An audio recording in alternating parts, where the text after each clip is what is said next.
I said, David, I'd like to ask you a couple questions. I said, do they still take the master to the temple room? Dave said, yeah. I said, do they still have the coven conjure demons into the master? He said, of course. I said, now, I got to know something.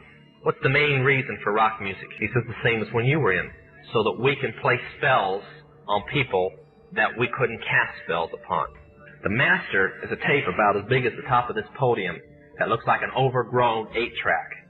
After it's been recorded, it's taken in. On the full moon, it's taken in to a temple room about the size of this auditorium that is in every one of the major music companies, behind locked doors up in the executive offices. And it's placed on an altar sitting in the north of the room, and a pentagram engraved in the floor. And 13 hand-chosen witches and wizards and a coven come in and conjure a principality or a power up, usually Regia, and order him to tell the demons under him to follow every record and every tape coming off of that master. Hello and welcome to God Gave Rock and Roll to You, the podcast where we explore the Christian rock subculture of the late 20th century and beyond. I'm your host, Matt Beaton from Austin, Texas, and I'm joined by my co-host from Oakland, California, Doug Dickens. Hi, I'm Doug. And Tony Hormillosa from Dallas, Texas. What's up? So tonight we are going to keep talking about the Meltdown album, Steve Taylor's first full-length album, Meltdown. Last time we went through the first half of the album. We got through the first 5 tracks all the way through Over My Dead Body. Tonight we're going to talk about the next 5 tracks, starting with Sin for a Season. I don't really have anything to say about this on the opening, so I don't know what you guys want to talk about with this song. We can talk about it for a second. I think the tone of the guitar is really beautiful. That first little guitar lick. It's really good. I think musically it's good. I was listening to it today, and it has all these smooth jazz, saxophone, kind of pads going in and out. It's this kind of real smooth jazzy thing I didn't really notice before. I was listening to it today. I was like, man, this is like Kenny G stuff going on back here. But it's good. It's a good song. Do it up. Let's hear it.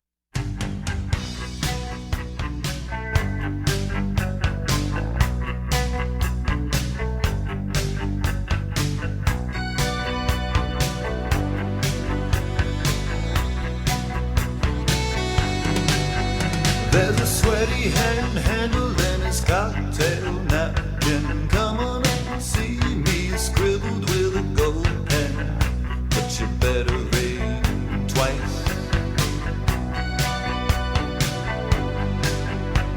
7 months after his little indiscretion, he sits with his wife at a therapy session for a little advice. If the healing happens as the time goes by, tell me why I still can't look her in the eye. God, I'm only human, got no other reason.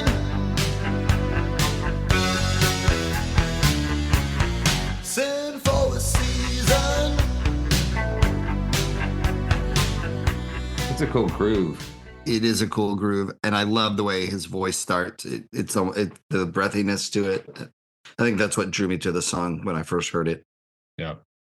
When Doug, you're always analyzing his kind of phonetics and his lyrics and how he's kind of working with syllables and stuff. I like the first line, just the sweaty hand handling his cocktail napkin. I repeats that syllable hand. I think it's pretty clever. I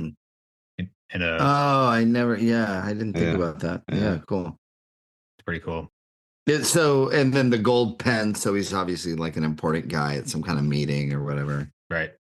I mean, you guys see what it's Sin for a Season, but there's consequences to it. So okay, yeah, let's break Sin for a Season down, because we talked about this last time, but we cut it out. But Tony, this is a phrase that you heard as a kid or growing up, Sin for a Season, but Doug and I aren't familiar with it. So what does that mean to you, Sin for a Season? I'm still unfamiliar with what that's supposed to mean.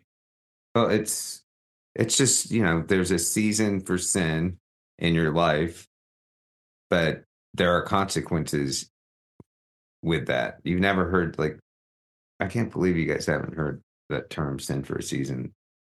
Like it's there for a season, then you got to change your life around. But there are also consequences. Oh yeah, like you can do this for a while, but it's the chickens are going to come home to roost or whatever. Yeah, eventually. exactly. Yeah. Right. Yeah. Yeah, I always thought it a little differently, really, just a little bit differently. I always thought it was an excuse, like this is just for a season. This is just for it's just one time. Right. There's just one moment where I was doing this. It doesn't like represent who I am as a whole. Right.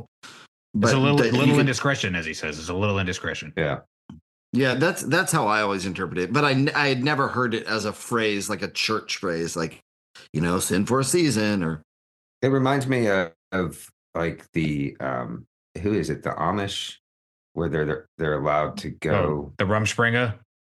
Yeah, they're allowed to go and they could just go nuts for like a season. That's their season of sin. Or I thought Rumspringa was that heavy metal festival in Germany. Is that not? Rammstein. That sounds very Elon Musky. What, Rumspringa? Rumspringa. Oh, Elon, settle down. Easy, buddy. Easy, buddy. He should have grabbed his arm and pulled it down when he did it. And then he would be the hero. He would be like... He was just explaining how like high his profits were going to go, like, and how tall you had to be to get on this ride that he went on. His heart out. You must be this tall to get in a Tesla. Okay, this is what I'm talking about, though. So, like, I saw you that. Brought up Rumspringa.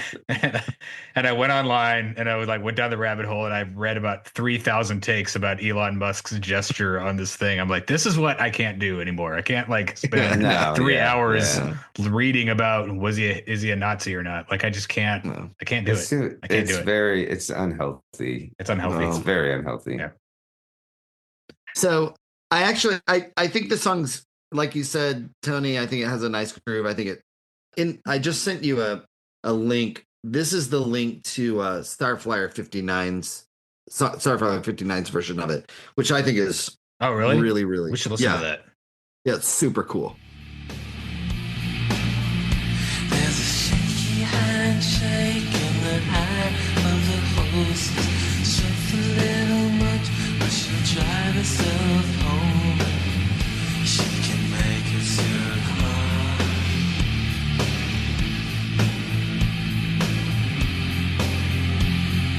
Never saw the sign of a boy with his dad driving home late with the very face again, and they don't get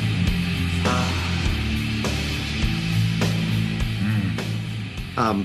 But that's kind of cool because you also have that really early Starflyer 59 sound with the like a little bit and the androgynous vocals, a la Dance House Children. Cool. But this is only 10 years after the original. 84 to 94. That's how much music has changed. That's crazy. Yeah. So the Sin for a Season song, he just kind of sets up. It's like there's like 3 parts, and like in true Steve Taylor fashion, it's very like I'm sure he like wrote an outline about what he wanted to talk about. Then he filled it in with like cool, clever lyrics. So he's got like the first verse is about adultery, the second verse is about drunk driving, and like a woman kills a kid and her dad, and then feel guilty about it. And then the third verse is a little. I want to listen to the third verse real quick. So I want to hear what you guys think about it. I have some thoughts. Wealthy lips say keep us from the evil one, while the praying hands pray with deliberate cunning on the carcass of the cold.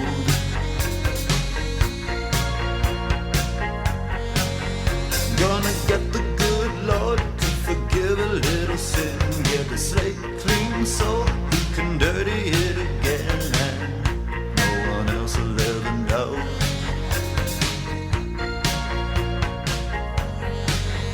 But he reaps his harvest as his heart grows hard. No man's gonna make a mockery of God. I'm only human, got no other reason.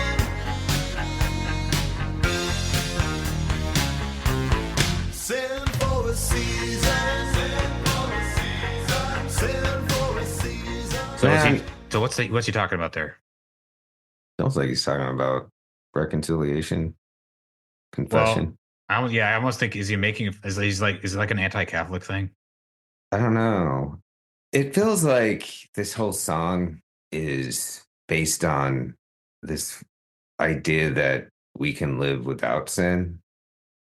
I mean, Right. are you getting that vibe? Like, people fuck up. That's, Right. and when they do, it's like, for whatever reason, there is forgiveness, there is reconciliation. So I don't really understand. Like, it seems very judgmental. Who's he talking to though? Is he talking to the church? Is he making a assertion or a statement about like the human condition? Yeah, I first thought he was just laying out a argument for original sin and just saying this is how we are, because he says like got nowhere the reason. I'm only human. Got nowhere the reason. Sin for a season. Like this is who we are. And so he's just saying like if anybody's telling you that you can be perfected or whatever, I think he's just making an argument that we're all sinful. But he's also Maybe. saying that like, yeah, this last verse bugs me a little bit, or like sets me off a little bit, because he's like, well, this is how Christians live. I mean, you go to, I mean, if you're Catholic, you go to confession, but there's Protestant ways of doing that. You pray, you repent, it's like repentance is part of being a Christian. Sin and repentance, like, you're never going to reach some point where you're not going to be you're going to be perfect. So I'm not sure what he's calling out this last verse here. I brought this movie up before, the one with it's like Don Juan or something. Yeah, he's like he's like porn addicted. Oh, he's like addicted. Yeah. Oh, yeah. Don John. Yeah, there's a scene in there where he's going to confession, then it shows him at the computer, and it shows him in confession. Right. And it's like this cycle of, maybe that's what he's talking about here, where you just you do what you want and then you ask God to forgive you. That's how I feel about it. That's how I feel about this. I feel like it's there is not a repentance, but there is a like, I'm just human. This is gonna be the cycle. Yeah, but I think there's a difference between that and like the character that he's painting though is like this like deliberate like person who wants to be look really righteous in front of people. In this one? Yeah, but hides a lot of stuff. Like that first line, wealthy lips say keep us from the evil one. So he's a rich guy. While the praying hands pray, and the next version of pray is PREY, with deliberate cunning on the carcass of the cold. He's going to get the good Lord to forgive a little sin, get the slate clean so he can dirty again and no one else will ever know. So he's just like, deliberately keeping up a good face, but he's in the background. He's just doing whatever the hell he wants. And like, here's another Christian song lyric that has basically the same idea. You did it once, you did it twice, you've sinned again, spit on Christ. You asked forgiveness the other day, same sin repeated, don't you get it? You don't know how to repent. Wearing grace thin is such a shame. No willpower, lack of loyalty, a new excuse, a dangerous game. Repeated, you've sinned again. Weakness, you mock God. Mercy, your credit card. You can't fool God. God's not mocked. Do you recognize that? is that the crucified? It's crucified. Yeah. But that stuff, like, that's what I grew up with, though. That just constant feeling of inadequacy and like feeling terrible for and then not being able to control yourself because you're an adolescent. This whole idea of sin, like I think we talked about this last time. I think we cut it out, but like I don't use the word sin in my family. Like that word doesn't come up that much. Like I don't really frame things in that. And I don't know if it's just an overreaction to how I was raised, but like that word sin just seems like, I don't know. I don't find a use for it in my current life. There's other ways to explain this stuff that I feel is more healthy.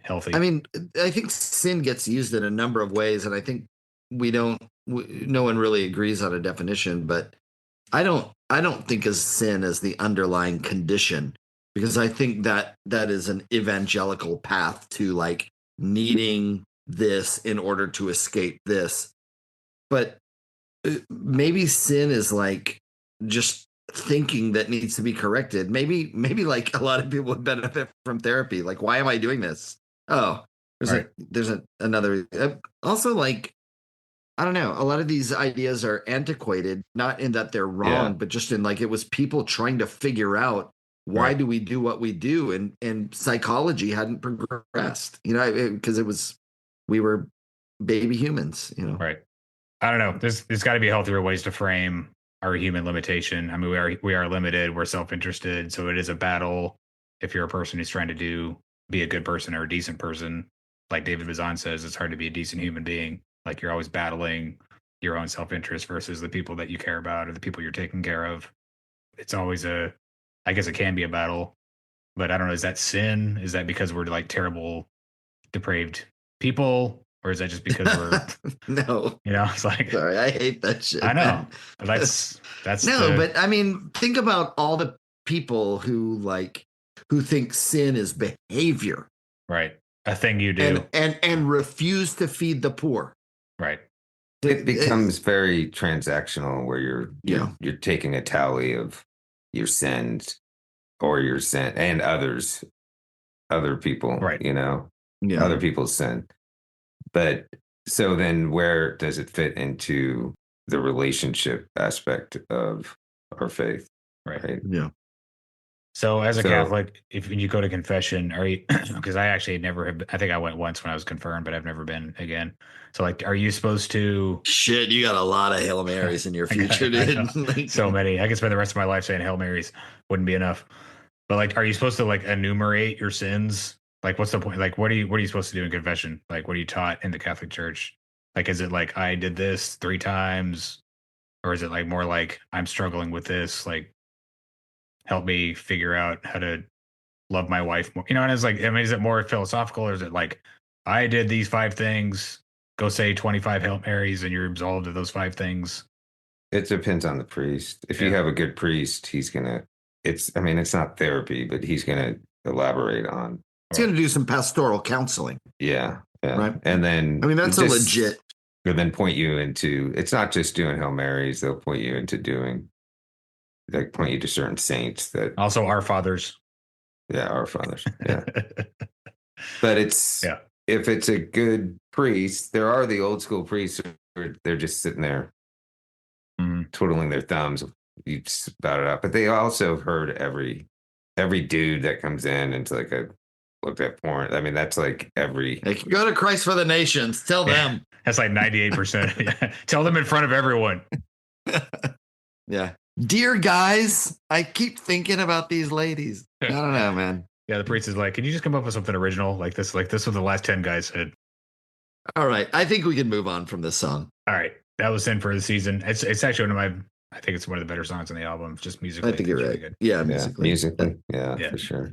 All right, we're going to move on to the next song. It's a fun song. I really like this song. It's called Guilty by Association.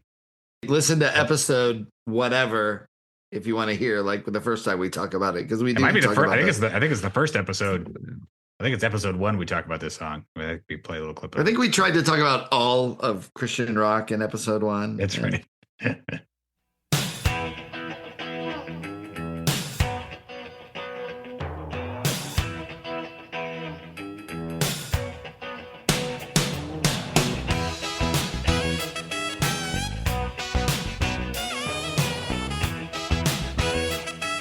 Saxophone solos. So you need a new car. Let your fingers take a walk. Do the business guide for the born again flock. You'll be keeping all your money in the kingdom now. And you'll only drink milk from a Christian cow. Don't you go casting your bread to keep the heathen well fed. Like Christian pockets instead. Avoid temptation. Guilty by association. I was envisioning this lady I watch on YouTube who does reaction videos to she's like a vocal coach. Oh, I watched her. Listening to Tool, listening to Pearl Jam. It's like, I've never heard this. Is amazing. And I wonder what you think if she heard that, because the first time you get that kind of floor tom going, the dong dong, okay, it's kind of a silly song. I think the message is serious, but yeah. But the whole thing's fun. I mean, he's kind of being funny, but like in the next verse we should talk about. But like, so he's just setting up the idea that like, and this is probably like very inside baseball for people that didn't grow up in this culture, the subculture, but like, and the thing we always heard was like being unequally yoked. You guys hear about that? You guys talk about that? Yeah. So like we would even talk about even like to go get your car fixed, we try to like find a mechanic that like went to our church so that we like knew that a Christian, we were like working with a Christian. That's where the fish comes into play. If they have a fish on their right on their business, on their business thing, yeah. But then, yeah, that's right. But then you don't get to witness. Exactly. I'm wondering, now that I'm thinking about this, a lot of his songs have this kind of what they would call in the literary world a volta, a turn, like a sonnet, like has a turn at the end. A lot of Steve Taylor songs have a turn at the end where it's like, but see, does he do that in this song? So he does. Yeah, He does. I just saw it. He does. Yeah. He does exactly that. He kind of says like the truth. He like sets up all these like people, ridiculous people, and then he like has a little preachy moment. I do want to play the second verse because he's basically talking about Jimmy Swaggart. That's what I was reading about. Like he doesn't say him by name, but that's basically what he's talking about. So I'll just play that real quick. Turn the radio on to a down home draw. Hear a grill cream prophet with a message for y'all. Well, I found a new utensil in the devil's toolbox, and the heads are gonna roll if Jesus rocks. It's of a worldly design. God's music should be divine. Try buying records like mine. Avoid temptation. Guilty by association. It's a pretty cool guitar solo too. I never thought of him like being a Jimmy Swaggart character. Well, maybe a character, but that the part where he's like, try buying records like mine. Yeah. I always kind of interpreted it in a self-deprecating way. Really?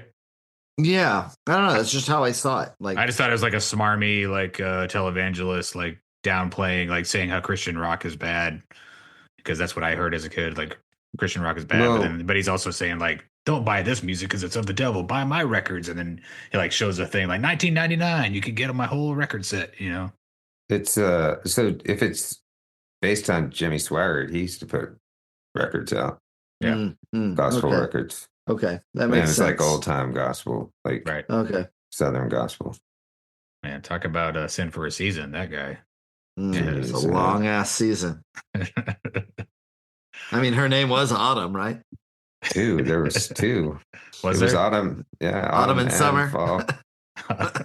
No, autumn and summer led to the fall. There you go. Oh God. Well, but then the end is when he does the volta. Right. Oh, it's a telethon Tuesday before the gospel club. Send your money in now where they're gonna pull the plug. You just remember this fact when they plead in bed. When the chicken squawks loud, it's gonna lay a big egg. You could be smelling a crook. You should be checking the book.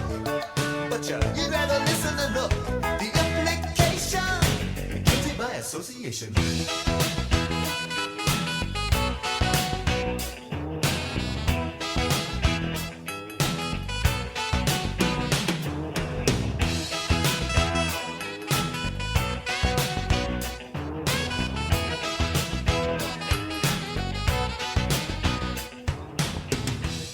I mean, the band is really good, guys. Oh, yeah. Well, even as that song ends, you got the people kind of Yeah. talking, And then it starts to break down at the end. Got that, yeah, it's got that "Am I in sync" kind of thing going on. But that line, these lines are really apropos of this age. Yeah, It is, I was thinking that. When yes. Expand on that, Doug. Because I think. Expand on that, Tony. Break it down, Tony. You could be smiling a crook. You should be checking the book. But you'd rather pretty- listen than look. Yeah, it's You don't want to do your own research, actually. yeah. Well, it's also it's just Biblical Man. research. Are we going to get Research. into this? Yeah, man, got to. It's just and I've said this before. It's almost pornographic in how the church views Donald Trump. It makes them feel good. Here we go. It makes them. Yeah, look, the church has always been, and I think he talks about it in some songs where the depiction of the church, they haven't had the best representation in mainstream culture, right? Right. Especially in the 80s. You know, Christians were always, they were looked at as prudes and backwards. Yeah, and stupid, Scolds. just Yeah. dumb people. So I feel like it's easy for a crook to come in and con these people Right. and give them what, just with a little advice from maybe some evangelical leaders, that he can just come up with things that just satisfy that Right. itch to get back right at Right. mainstream culture, the lefties, socialists. Yeah, it was like last time we were talking about like how I was bugged by the Meet the Press song because it's like this victimization and stuff, and then you were kind of you were just explaining that was the birth of all that. So, and like there were some legitimate reasons for that, and so there's like this resentment that got built up, over decades, of that stuff, and so Rush Limbaugh, Fox News, the right wing media, and all that stuff, and that whole narrative of victimization is what I heard constantly growing up. It's just like we're just always being pushed down. Everybody looks down on us. And that was just so like this whole idea that you can have power again is very tempting. Which they kind of flip the script now, where they make Democrats look prudish and Right. they are into DEI and they're the Snowflakes. moralists now. They're scolding everyone and telling everybody how to be. Right. They're like the holy rollers Right. of the left. Yeah, and we're the punk rockers all of a sudden. I don't know. I really feel like there's an appeal to this, like I don't know how to put my finger on it, like a false tenderness. Just I don't know. The things I've heard people say in support of him, he's a baby Christian. People still say that. Really? People still say it. Oh, they still say it Really? because it's really convenient to believe. And if you're only drinking milk from a Christian cow, then that's the milk you're gonna get, man. Yeah. That's what I think that line means. But that's like Well, I think you've created like this whole echo chamber type. Yeah, you create your own filter bubble echo chamber, and I feel like this song kind of gets into that a little bit. Yeah. All right, we're gonna move on. You know what? This is one of the songs that I could just not deal with. It was so it was too much. There's some moments where I'm like, I like the way you sound here, but this song, How did you think of it when you were a kid versus how you think of it now? It just seemed like a saccharine story, but we had tape players and you didn't skip over songs, so you found what you liked in the song.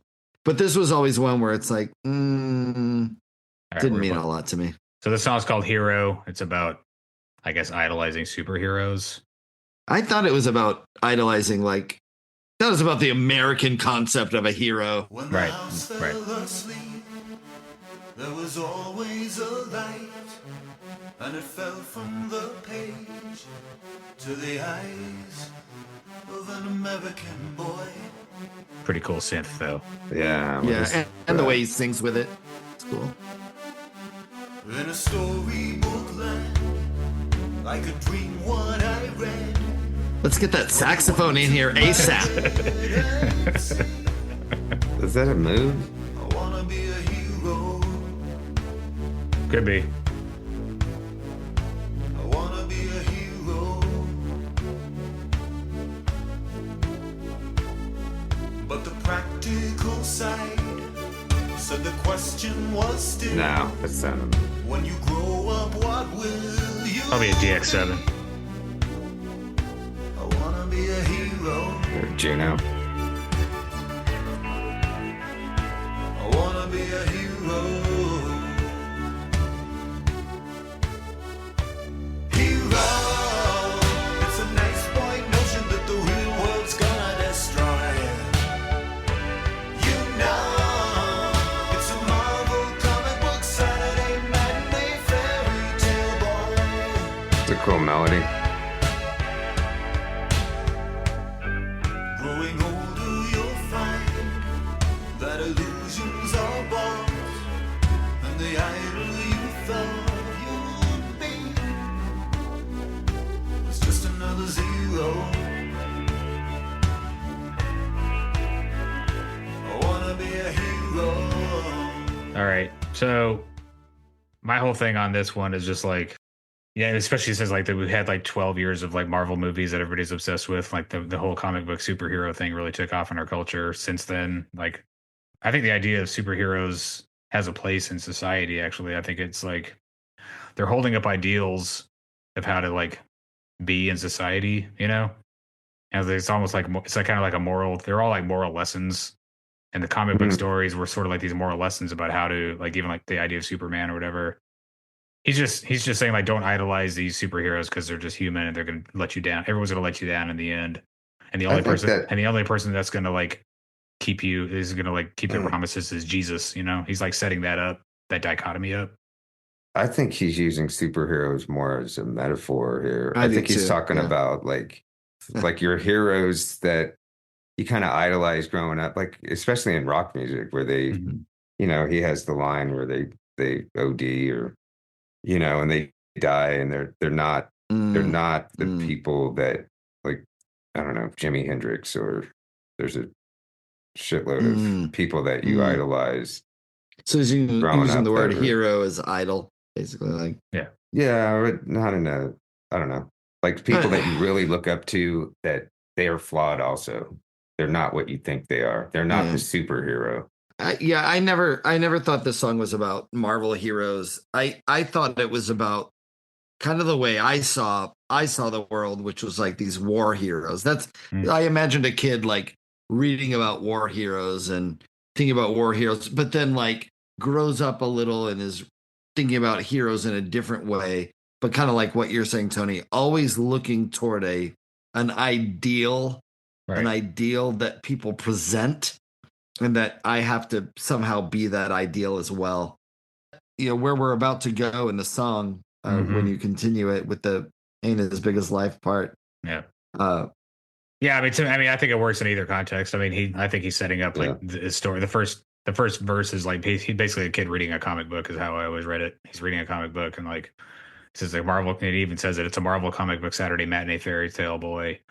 Yeah, the house fell uh, asleep. There was always a from light. It fell from the page to the eyes of American boy. I Yeah. see. Yeah, I Reading comic imagine books. myself reading these war books that I would I mean, read, that's what but you would read. So I think anybody who like right, yeah. could kind of place themselves in that story because Mm. everybody would kind of idolize something or another. It's the 80s, Well, the let's original. go on with the song and see where he goes with it. So, Yeah. So he kind of just starts to kind of take down the idea of the hero. Heroes died when the squealers bought 'em off, died when the dealers got 'em off. Welcome to the in it for the money is an idol show. Ha! When they ain't as big as life, when they ditch their second wife, where's the boy to go? Gotta be a hero. It's a nice boy notion that the real So your hero, the person that you worship or whatever, look up to, ends up letting you down, basically. Yeah. And Yeah, that's I the think gist. that Yeah. can apply to anything. Like, I yeah. mean, I keep telling the story about how like my pastor and my youth pastor both like ran off with like other women in our church, like within like Mm-hmm. 6 months of each other.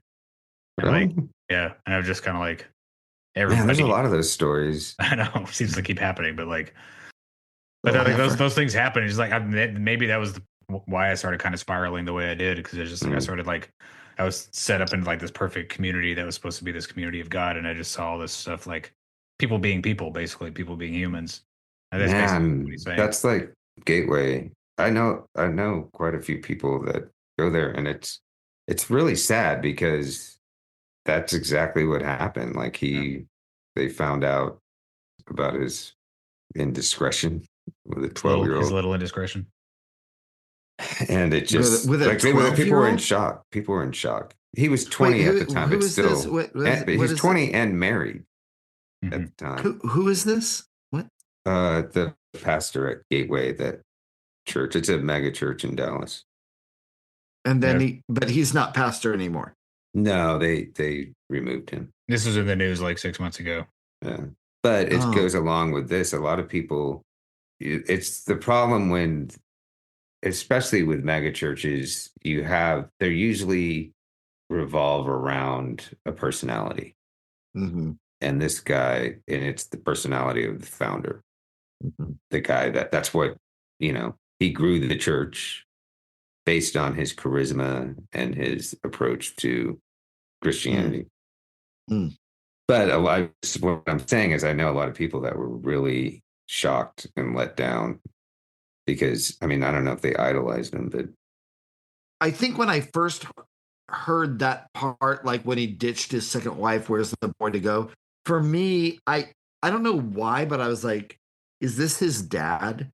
Like, is it? I don't know. For some reason, maybe I took some like old family history into that or something, but I don't know.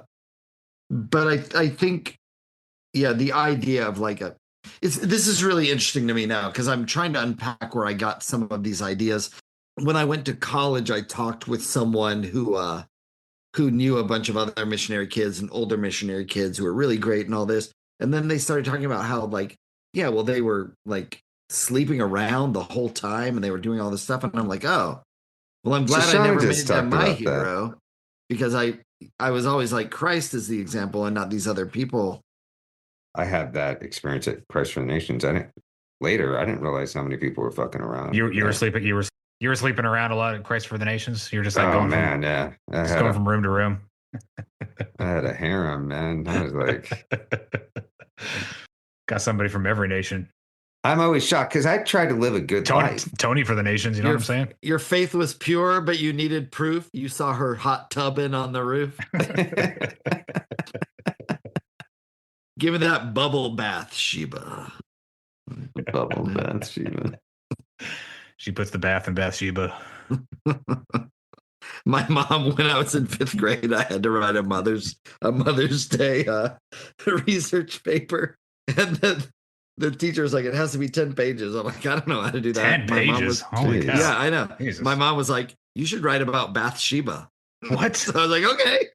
I was living on a seminary campus, so I went down into like the library and like, whoa, like, all right. And yeah, so I wrote this Mother's Day thing about Bathsheba. It was fucked up. I would love to have you read that on one of these podcast episodes. I wish I still had it. I mean, I hand wrote it in like my tent bed, begrudgingly being like, "This fucking, I'm just copying for So your mom told you to write a Mother's Day card based on Bathsheba? No, a Mother's Day essay based on Bathsheba. She was doing it she was just getting a laugh. Oh, okay. Yeah. But then when I heard the Pixies song, The Crapper. Mm-hmm. Uriah hit the crapper? Yeah. I was like, oh, I know this story. You crazy babe, Bathsheba? Yeah. Oh, look at you. Look at you now. Your tan belly is starting to grow. Yeah. Uriah hit the crapper. Yeah.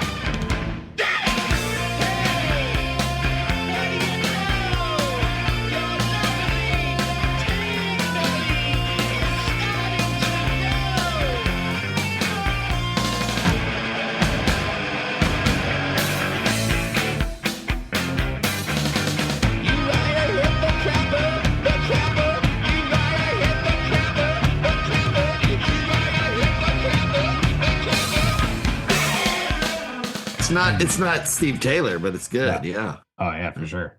It's not Christian rock. I beg to differ. Differ. That's true. The instrumentation on the song's pretty cool though. It is good. I like that. Yeah, the synth. It's a little it's not as playful. I don't know how they did stuff in 1984, how the technology was, but like just learning about synths and how they work, like just to have that sort of like echoey thing where like it's like panning from left to right. Like, how do you even set that up in 1984? I don't even know. Like, how astute do you have to be in that kind of technology to get that to work? Yeah, it's a good song. But so the last verse, though, I do want to talk about because again, he like talks about like the Bible. So like the conceit is that the house falls asleep. So instead of a comic book, he's reading the Bible now, and he finds his real hero, which is Jesus. So we're gonna listen to this. When the house fell asleep, from a book I was led to a light that I never knew. I wanna be your hero. I wanna be your hero.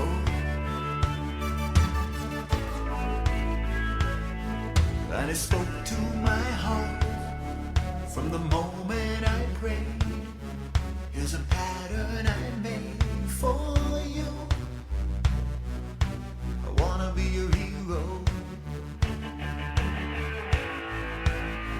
If you need a hero tonight, come down to the front.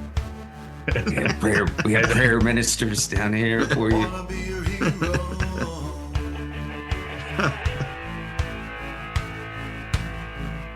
The altar call. It's like a total altar call song. Altar call song. Yeah, but he never had that experience because he was a pastor's kid. Well, you can have an Well, altar. You can go down to the altar like 50 times in your I'm life. telling you, I don't know. My experience was you're born in it and you're like, when did I become a Christian? I don't know. I was always kind of one and like never had that moment of like click until, other clicks, but I don't know. Maybe he did, but I don't know. I think I'm trying to find a narrative of like the Bible is this sort of like magical totem that I know the Bible's important. I mean, like Wycliffe Bible translators and everything. Like when I was growing up, like it was all about getting the Bible into the hands of everyone in the world. And the idea is that if you just get the Bible in your own language, it speaks for itself. And you just got to get the Bible. You read the Bible, and then you're saved. You understand everything, and you're saved. And I just don't think it's that simple. Like the Bible doesn't have like a magical power. I don't know. Maybe I'm just too cynical, but like his whole story. I mean, the hard Christians do the same thing. Yeah, let's just get the Bhagavad Gita into everybody's hands. That's not unusual. Like how many people are just like cracking open a Bible and be like, "Oh man, yeah, I'm gonna become a Christian now." No more shrimp. Open to the wrong page, motherfucker. Can't shave my beard, dude. Don't open it in Leviticus. The Jehovah's Witnesses have comic books. And they bring a shitload of people tracks. into there. Yeah, we got chick tracks. Man. How serious can you take somebody when they're handing you a comic book? I know. Have you seen them at the airport? I haven't seen this Jehovah's Witness comic book. I should look at it. Yeah, they have a whole publishing company up in Brooklyn where. Oh yeah, they were right near us. Yeah, really? Yeah, they were right near us. Yeah, I used to run by them all the time. They would knock on our doors, and I'd be like, "Dude, yeah. I'm an Episcopalian," and they're like, "There's no hope for you." You're gonna try to persuade me with a comic book. Right. Get out of here. No, I'm like, you got 144,000 people in heaven. How many people are in your denomination? That's a bad selling point. That's a really bad marketing. Horrible. Yeah, that is bad. I didn't think about that. I actually wore some Mormons down one time. I was really proud of myself. They came to my door and I invited them in. And I was like, "All right, let's talk." And I like sat down. We sat and talked for like 3 hours. Oh my gosh. And Allison was just like, "Get these people out of our house. What are you doing?" And I was like, I love talking about, I'll talk about this stuff all day long. The hilarious thing is Matt was just leaned back in his couch, only wearing a gold lame thong. Like, what other questions you got for me, LDS? That's right. And I would like spread my legs. We call this the banana hammock. You got special underwear? I got special underwear. So this That's looks right. Only I have to take it off for my love making. That's right. All right, what's the next song? All right. So that's Hero. God.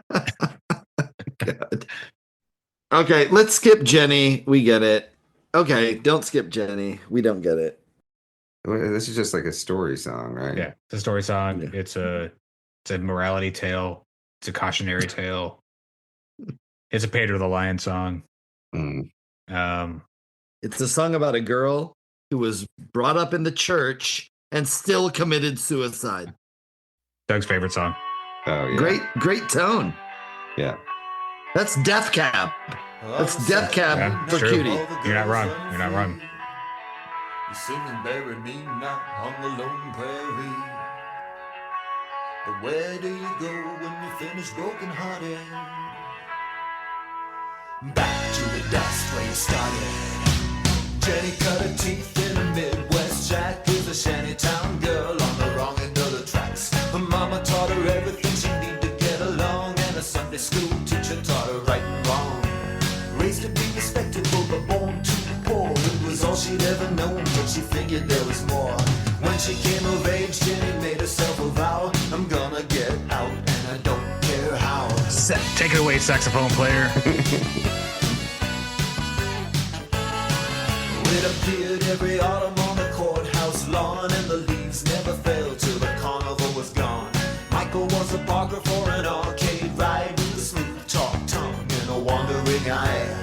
Get your ticket tickets here for the Hormillosa maze. If you can't get out, I know a couple ways. He caught Jenny's eye, but her thoughts looked down. All she wanted was a ticket going out of that town. So the story of the song is like, to sum it all up without playing the entire song. Because he would be loath to play the whole thing for you.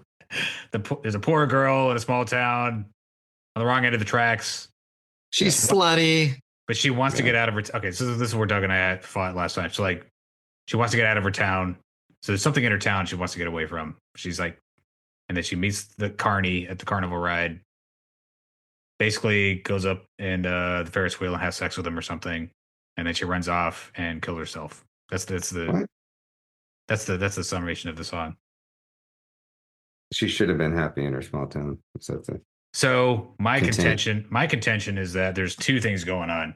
The reason she kills herself because she's caught between two worlds. She's in an intolerant town, and she doesn't fit into her town. She wants to get away because she's. You know what, man? Did he get shit for not having like a Jesus quota in his songs? I think he never did, mentions Jesus. Yeah. No, listen. I want to bury you. Jesus was buried. No, yeah, but It's very simple. is he ashamed of? It's ashamed of Jesus. The I think gospel we learned of Christ? something. He doesn't have a lot of praise. There's not a lot of praise and worship in this. Got to get the C Oh word. wait, no, out of he here. does mention it down there. Look, Where? Jesus loves you. Oh, still Jesus loves you, and and wants you home. Yeah, but he does it with these air quotes in the music. You know. okay. So do you think that she wants to run away? Why did she kill herself, Doug? I think she was raped or was put in a position where someone took advantage of her and then just could not forgive herself, fucked it up before she could make herself better than she thought she was. Well, why did you think she can't come home? I think the guilt. I think, I think it's a prodigal. I think it's a prodigal daughter's story turned wrong. When they finally found her body on a cold dog day, it was in a cattle car buried in the hay. A note in the pocket of her calico dress said, "I'm guilty of sin, but I can't confess." Once you know the truth, you can hide it on the shelf, but unless you bring it down, you can't live with yourself. When they finally found her body on a cold dog day, it was in a cattle car, buried in the hay. A note in the pocket of a calico dress said, "I'm guilty of sin, but I can't confess." Once you know the truth, you can hide it on a shelf, but unless you bring it down, you can't live with yourself. In her right hand, Jenny held the Bible of her mother. Jenny had a pistol in the other. Yeah, I think maybe she had an abortion. Maybe she felt guilty for the sex. Maybe she blamed herself. I don't know, but she was putting all. I really do think it's this prodigal son story in reverse. I think she's putting all this stuff on herself, and then the tragedy is that she doesn't know what would have happened if she could have gone home, but she messed up her chance of leaving in the first place, and she fell for this guy who she clearly didn't want to be with in the first place. Her thoughts looked down. She didn't. All she wanted was to get out of there. He seduced her, you know, right. And it's kind of a dirty guy, you know. I don't know. But it's also a bad community she came from. I think she didn't feel like she could come back. Like they weren't going to accept her, and she wanted to get out of that community. But if you think about the prodigal son story, the son didn't go back because the community was healthy. In fact, the community was not healthy. He went back because he didn't want to die, right? And went back to be a slave. And the dad was like, you know, this could have been written by Bruce Springsteen. Yeah, it's just like a classic right. Midwestern small town girl leaves home. Yeah, what we need for for any of our 43 followers, we need a wiki fan page backstory for this song. ASAP. Yeah, could you guys do that for us? Again, dude, we're deep diving into every fucking Steve Taylor song. Okay. We're going the distance here. You know? Do you approve of that, or you're like, this is a fool's errand? At least other discussions. So I like it does. But I don't know how much anyone's going to be interested in this in like like going even deep, Steve Taylor's not listening to this. deep dive into these. He's like, I don't know why I wrote that fucking song. It was 40 years We ago. need to do another Lost Control issue because only Doug Van Pelt was the one to reach out. I was like, actually, yeah, Steve Taylor's never going to reach out to this. But speaking of Jenny, going back to Jenny, so the Mountain Goats wrote a song called Jenny, and I think it fleshes out the story a little bit. So the time when Jenny meets the Carney, do you think this is from the Carney's perspective? we're making a joke here, right? Let's just be clear about this. I don't know if we should. I think we should just go straight up. I don't think John Darnielle was like a Steve Taylor fan. Let's just say he was. All right. And this is the Steve Taylor verse. Well, now it's the Carney on the back of the motorcycle with Jenny, right? That's what I'm saying. It's like, this is the Carney. It's like, oh my God, this is great. Jenny's so awesome. He doesn't even know she's like a Christian girl from a small town. I hopped on back of the bike, wrapped my arms around you. I sank my face into your hair, and then I inhaled as deeply as I possibly could. You were sweet and delicious as the warm desert air, and you pointed your headlamp toward the horizon. We were the one thing in the galaxy God didn't have his eyes on. 900 cc's of raw whining power, no outstanding warrants for my arrest. Hi diddle dee dee, god damn, the pirate's life for me.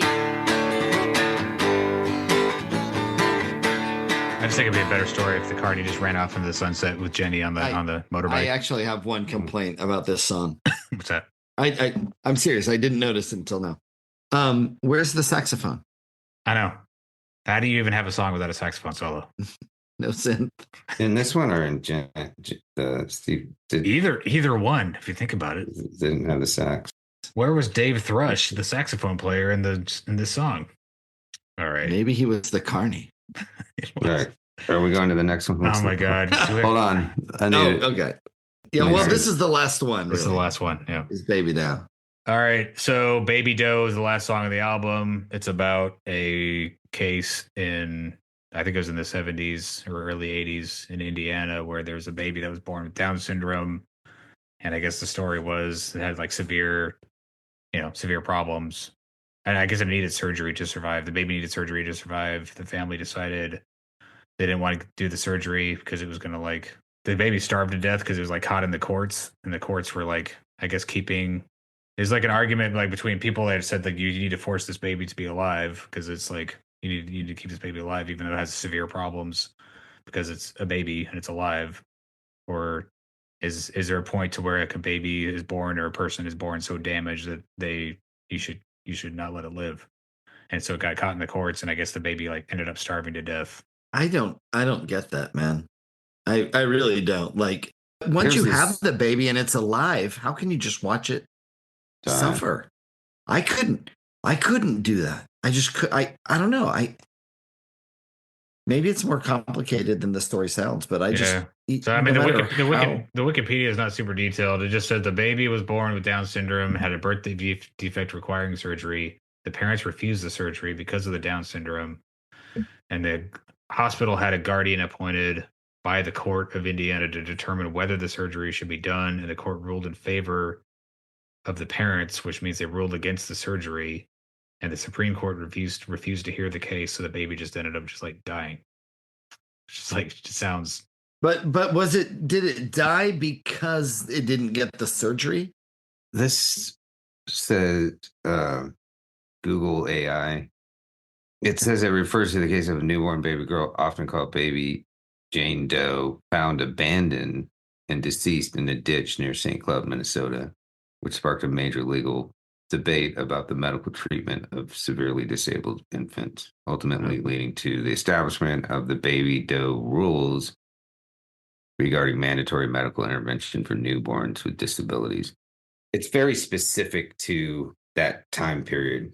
Right. Obviously, it's a story about a news story of that time.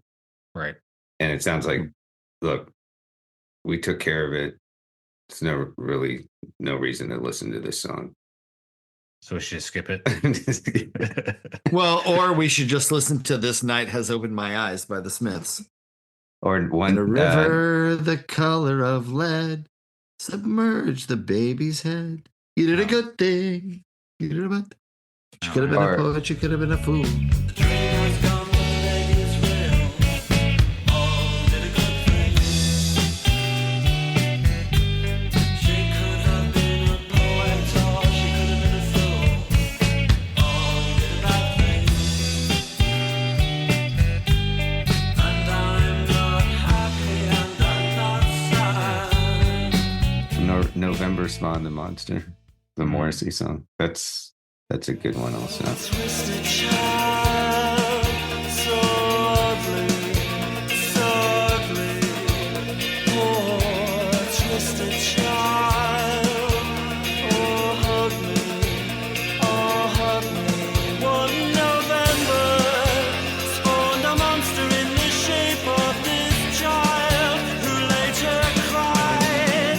But Jesus made me so. Jesus saved me from pity, sympathy, and people discussing me. A flame of useless limbs.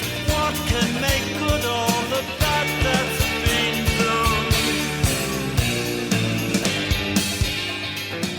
Yeah, but I think it's a wider conversation. Instead of about- Baby Doe. Yeah, we just won't play the baby down. It spawns a wider conversation about like euthanasia and like the value of life, and like we talked about this on the first "I Want to Be a Clone" EP, where he does talk about like he calls out abortion a lot, which is a very Christian thing, Christian idea that like all life is sacred no matter what.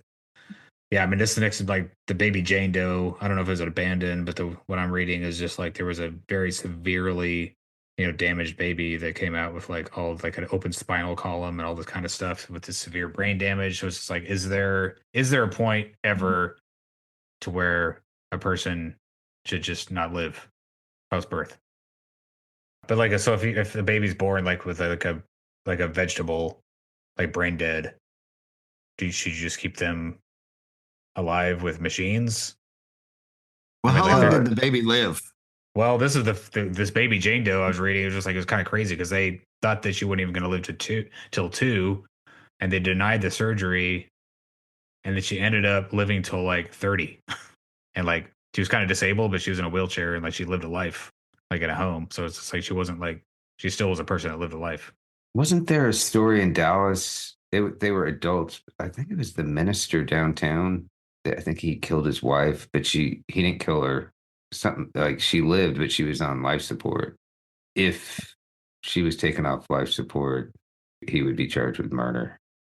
But it's not murder as long as she's hooked up to a machine. Yeah, because she's still alive. Well, so Canada's coming up with some like pretty like liberal euthanasia laws, and like this isn't about babies, but it's like also about like right to die kind of stuff. Like if you're old and you want to have medically assisted suicide, Canada now let you do that for like kind of any reason. You could just go and talk to a doctor, and so Christians in Canada are like really Like about fucking that. Winnipeg. I know, it's like another winter in Winnipeg. Forget it.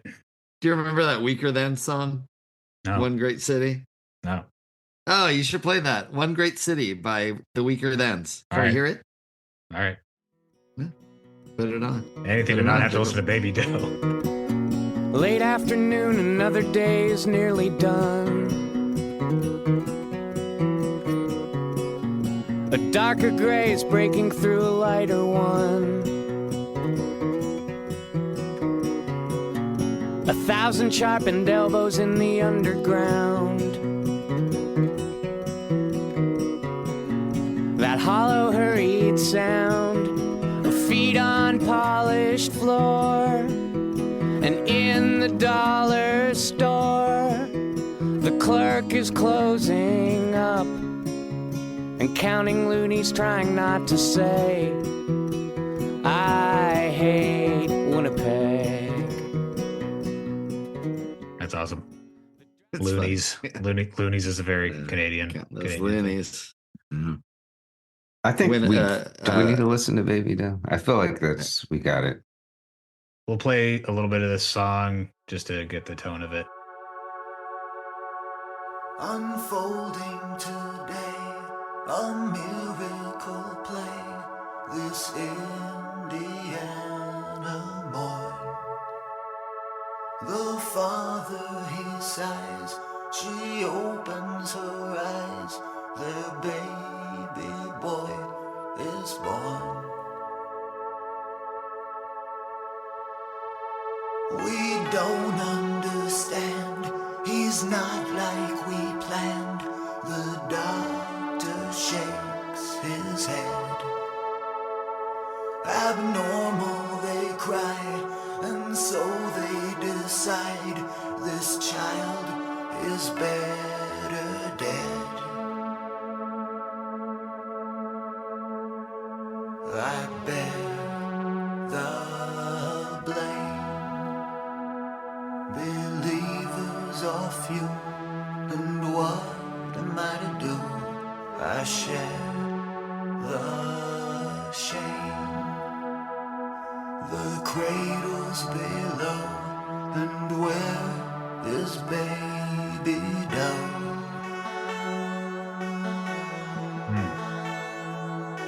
So it gets worse. Very dramatic. You know what though? You know that this was one of those moments where he wrote the song and then pulled every single thing away and was like, just do the bare minimum synth. No saxophone, guys. No saxophone. No conga drums. Well, it's the complete opposite of his other songs, which are like super maximalist with all kinds of stuff going on. He definitely wanted to like get the lyrics across. So there's other words of this song where it's like, a hearing is sought, the lawyers are bought, the court won't let him eat, the papers applaud that when judges play God, the child is getting weak, they're drawing a bead, reciting their creed, respect a woman's choice. I've heard that before, but how can you ignore this baby has a voice? No, I think he's drawing a line between this and I think abortion in general, or just like life, sanctity of life in general. But this, well, time, I mean, the baby last has- line, right? Behind your disguise, your rhetoric lies. You watched a baby starve. Like, you say you care about people, Right. but then you don't. You Right. don't care about these people who have no voice. Right. I think that's legit. I think that's a legitimate complaint. But this is very kind of anti-liberal, Right. right? I think I don't know. Is it? I mean, like yeah. I mean, I don't think it was like. I think it is. It was not Christian judges who were okay with babies dying. You know, I to me, they're still like the early '80s, Christian mentality. I don't know. This stuff I don't like to talk about too much because just like it's very. I mean, even with I keep bringing it. This particular case is kind of. It's not something that we talk about now because I don't think it's something that happens a lot. Maybe it is. I don't know. I don't think it's a common thing, but they passed like baby doe laws because of this case to like prevent this from happening again. Go back up to those lyrics. Reciting their creed, respect a woman's choice. Yeah. I mean, that's anti-abortion. Yeah. Didn't someone during the election say that Democrats want abortion even after the baby's Oh, born? they say that all the time. Yeah. Up to the moment of birth and even after sometimes. I think even Donald Trump has said that from the stage. Which I don't know where that comes from. It doesn't. There's no truth in it. Well, truth doesn't matter at this point. All right. So, yeah, it's a touchy subject. Well, this song always to me, I don't know. This song to me was kind of that "Too Late for Annie" vibe. Very just kind of depressing, and I don't remember listening to it a lot. I think after Heroes, I think I just stopped listening to the record, or I like turned it back over. Let's just listen to On the Fritz. I think what we need to do for On the Fritz is just grab a couple songs off it and be like, these are the ones. Hey, what's your song, Tony? What's your song, Doug? What's your song, Matt? And then just leave it at that. I don't think we have to go to that whole thing. No, dude, we need a 30-minute expose on each song. Each song has its own. It kind of leads to other discussions, broader discussions about back then and even now, right? So I don't have a problem with it. I mean, this is why Steve Taylor is an interesting person to talk about, because it's like every song is its own little world. Yeah. All Are we done talking about Steve Taylor? I don't have much more No, to say about we're Baby done Taylor. talking about Meltdown. Okay. I think Google AI is full of shit. I don't think this story, I think it just made this shit up. Yeah, the story you're telling about the baby being abandoned is not the one I'm reading on Wikipedia at all. It's like completely different. You think AI is lying to you? Is it hallucinating? Do your own research. That's right. We're gonna end this with do your own research, guys. That's our motto on this podcast. That's what he's saying. It's like we got to starve AI. We got to like. Hey, where we go one, we go all, guys. You know what I'm saying? TNon. TNon? Is that Tony Anon? That's right, man. Check my I YouTube like out. I like it. Like and subscribe. Yeah, like and subscribe. I got all the answers. Like mediocre conspiracies. That's right. It's like really boring, wasn't it? Nobody cares. Nothing controversial. It's just salt of the earth conspiracy. Oh, by the way, did you see the Democrat representative in Mississippi? No. He introduced a contraception starts at erection bill, basically outlawing the big M. And with $1,000 fine for the first time. He did really? Yeah, dude, it's so funny. I'm gonna be in debt. But when I read the headline, I'm like, holy shit, they're going that. I thought it was some fucking crazy right winger again, and it's really funny. It was just this Democrat. He's like trolling them. All right, bye. Wait. Adios, mofo.